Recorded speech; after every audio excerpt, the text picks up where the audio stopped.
Os primeiros R$ 100.000 são o trecho mais ingrato da sua vida financeira. Não porque você é burro, não porque o sistema é injusto e não porque alguém conspirou contra você. É difícil porque você está jogando sem munição. Até esse ponto, tudo depende exclusivamente de você acordar cedo, trabalhar, aguentar gente chata, cumprir horário, resolver problema e ainda sobrar alguma coisa no fim do mês. E quase nunca sobra. Quando sobra, acontece alguma coisa. Sempre acontece. Carro quebra.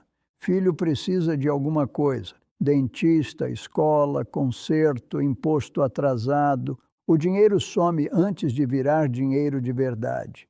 E isso gera uma sensação constante de frustração. Você sente que está se esforçando, mas não sai do lugar, como se estivesse empurrando algo pesado que nunca engrena. As pessoas gostam de falar de investimento como se fosse um botão mágico, como se bastasse começar. Mas ninguém fala da parte mais feia. No começo, investir não muda absolutamente nada na sua vida. Você poupa durante meses, investe e o retorno é ofensivo. R$ 200, R$ 500, R$ 1.000 no ano, se tudo der certo. Isso não paga nem um erro pequeno, não compra liberdade nenhuma, não impressiona ninguém. E é exatamente aí que a maioria desiste. Porque o cérebro humano odeia esforço sem recompensa visível. O ser humano não foi feito para pensar em décadas, foi feito para responder ao agora. E os primeiros 100.000 exigem justamente o oposto disso. Eles exigem disciplina quando nada acontece, exigem constância quando não há emoção, exigem maturidade quando o mundo inteiro te chama de idiota por não aproveitar a vida. Os primeiros 100.000 são assim. Você faz tudo certo e, mesmo assim, parece que não saiu do lugar. É como correr numa esteira olhando para o relógio, esperando algo acontecer. Enquanto isso, a vida continua cobrando. E cobra sem piedade. Não pergunta se você está investindo, não pergunta se você tem plano, não pergunta se agora não é um bom momento. Ela só cobra. E é por isso que esse trecho separa quem atravessa de quem fica pelo caminho. Antes dos 100.000, você não tem capital, você só tem salário. E salário é frágil, não importa o valor. Salário depende de humor de chefe, depende de mercado aquecido, depende de você estar saudável, disponível e útil. Já vi médicos ganhando muito dinheiro e terminando o mês no zero. Já vi advogados bem-sucedidos, executivos respeitados, empreendedores talentosos vivendo permanentemente no limite. Não porque ganhavam pouco, mas porque tudo dependia deles continuarem empurrando a roda. Se eles param, tudo para. Isso não é liberdade. Isso é dependência disfarçada de sucesso. Até você construir uma base de capital, você está vulnerável. Qualquer erro dói. Qualquer decisão errada custa meses. Qualquer crise ameaça jogar tudo para trás. É por isso que os primeiros 100.000 são lentos, pesados e psicologicamente exaustivos. Cada real poupado parece arrancado da carne. Você sente que está sempre sacrificando algo: conforto, lazer, status, prazer imediato. Enquanto isso, olha ao redor e vê gente gastando, viajando, trocando de carro, vivendo. E a comparação começa a corroer. Eu trabalho tanto quanto eles. Eu ganho parecido. Por que eu não posso? E a tentação aparece. Depois eu compenso. Agora eu mereço. Quando ganhar mais, resolvo isso. Essa é a armadilha. Porque o que impede a maioria de chegar aos 100.000 não é falta de renda. é incapacidade de sustentar desconforto por tempo suficiente. Os primeiros 100 mil exigem uma coisa que quase ninguém quer oferecer: paciência sem aplauso. Você trabalha, poupa, investe e ninguém percebe. Não tem mudança visível, não tem validação social. Seu carro continua o mesmo, sua rotina continua pesada, seu dia a dia não melhora. E isso machuca o ego, porque o ego quer prova externa, quer sinal de progresso, quer se sentir recompensado agora. Mas por baixo da superfície, algo começa a se formar. Devagar, silenciosamente. O capital começa a existir. E capital muda o jogo de forma que quem nunca teve não entende. Quando você cruza essa linha, e ela não é mágica, mas é real, o dinheiro começa a se comportar diferente. Pequenos retornos deixam de ser irrelevantes. 10% já não parece piada, porque 10% de algo começa a importar. Antes, o retorno era só um detalhe. Agora, ele participa da sua vida financeira. Não resolve tudo, não te aposenta, não te transforma em rico, mas muda a sensação. Você deixa de ser alguém apenas reagindo à vida e passa a ter um mínimo de tração. O dinheiro começa a carregar uma parte do peso, e isso afeta a sua cabeça. Você percebe que não está mais começando do zero todo mês. Existe uma base, existe continuidade, existe algo que cresce mesmo quando você não está olhando. É por isso que os segundos 100 mil vêm mais rápido, não porque você ficou mais inteligente, mas porque agora você tem alavancagem. Capital não cansa, capital não reclama, capital não pede aumento. Ele simplesmente fica lá fazendo o trabalho sujo enquanto você dorme.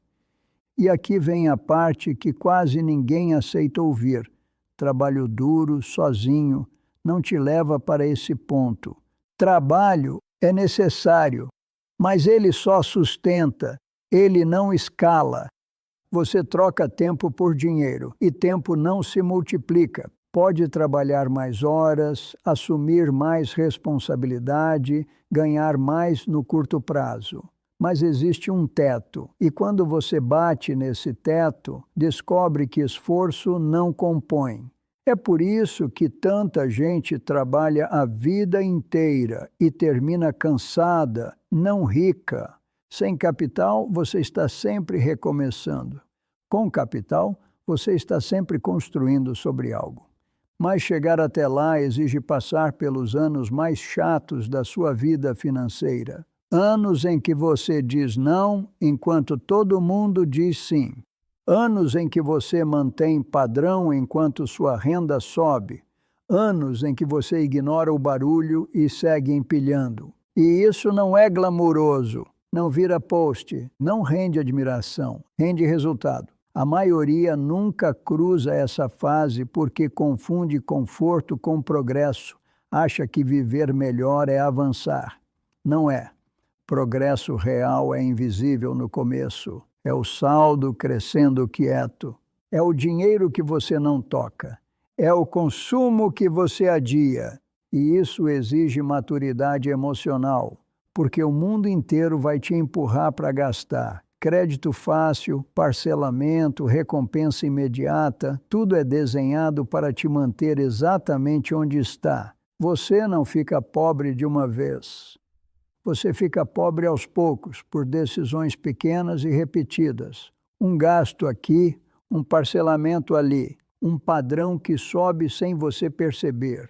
Quando percebe, não consegue mais poupar. Não porque não ganha, mas porque não sobra. E sem sobra não existe capital. Os primeiros 100 mil exigem disciplina simples e brutal. Gastar menos do que ganha por tempo suficiente.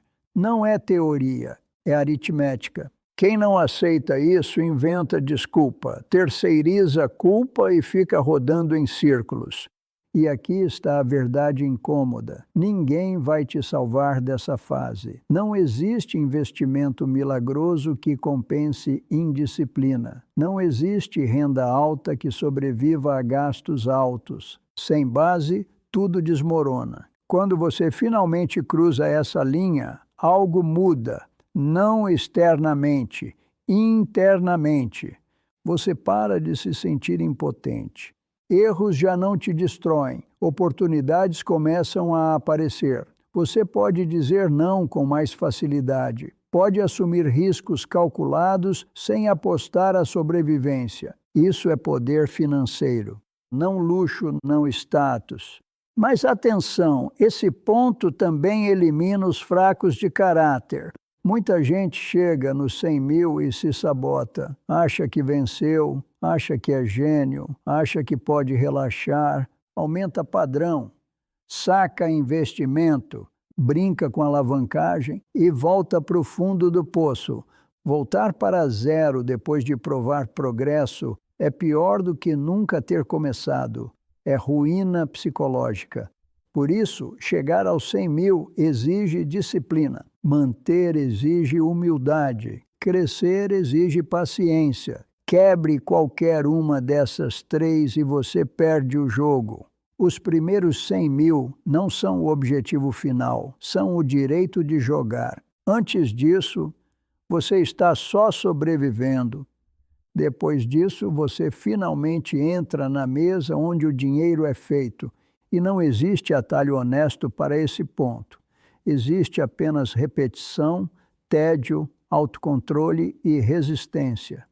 Ninguém pode compor zero, ninguém pode poupar por você, ninguém pode te proteger das próprias escolhas. Ou você aguenta essa fase ou passa a vida inteira explicando por que nunca conseguiu sair do lugar. A escolha é simples, a execução é brutal. Consiga os primeiros 100 mil por qualquer meio honesto necessário. Corte excessos, segure o impulso, ignore o status, aguente o desconforto. Até lá, você nem está no jogo. Existe outra coisa que torna os primeiros 100 mil tão difíceis e quase ninguém admite. Eles exigem que você viva abaixo do que é socialmente aceitável para o seu nível de renda. Isso é profundamente desconfortável. Quando você começa a ganhar melhor, o mundo espera que você suba de nível. Colegas esperam que você gaste mais, família espera que você ajude mais, você mesmo espera viver melhor. E quando não faz isso, algo estranho acontece. As pessoas começam a te olhar torto. Você vira o esquisito, o pão duro, o que ganha bem, mas vive como se não ganhasse. Pouca gente aguenta isso por anos. É por isso que tanta gente quebra mesmo ganhando bem. Não é ignorância, é pressão social constante. A cada aumento surge uma decisão silenciosa: transformar renda em conforto imediato ou transformar renda em capital. A maioria escolhe conforto, sempre, porque conforto é visível, capital não é. Você vê o carro novo, você não vê a reserva crescendo. Você vê a viagem, você não vê os juros trabalhando. E o cérebro humano prefere o que pode mostrar. Outro ponto que destrói muita gente nessa fase é achar que está atrasado. As pessoas olham ao redor e pensam que todo mundo já chegou lá, que só elas estão lutando. Isso é mentira.